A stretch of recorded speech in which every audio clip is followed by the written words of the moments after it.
Where are his sisters? I couldn't find them! Day 6, and every day she's wondering why I'm not there.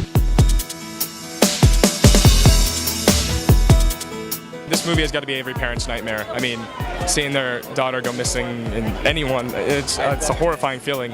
Charles is a recovering alcoholic, and what happens in these situations is people's lives unravel.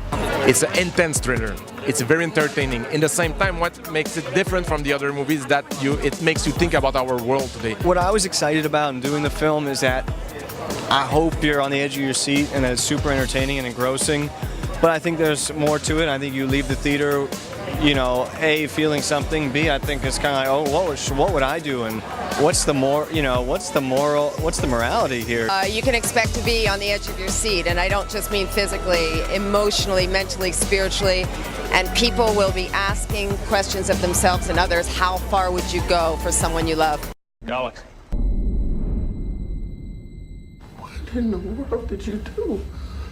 Someone has to make him talk, or they're gonna die. Adding some levity to a serious topic of kidnapping, I asked the actors what would be their weapon of choice if their kids got kidnapped. God forbid, I would use a sword. I think I'd start with the toenails and then work my way up to the fingernails, pulling them. Oh yeah. You about that And then some sulfuric acid might make an entrance. What is the first weapon you would get if your kid had to get kidnapped? I would get a sword. A sword? I think a sword's pretty intimidating. I think a sword's intimidating too. Samurai sword? Samurai sword, you pull it out? Yeah, no one needs guns. Maybe a chainsaw. Chainsaw. Wow, Shane, you guys are extreme. Oh my goodness. What would I start with? Maybe some Tabasco? Some Tabasco? Yeah, just go right for their eyes. I don't think there'd be any time for me to pick up a weapon. I would just be... Listen, you could protect us from everything. Why did you look for my daughter? You can catch Prisoners in theaters September 20th.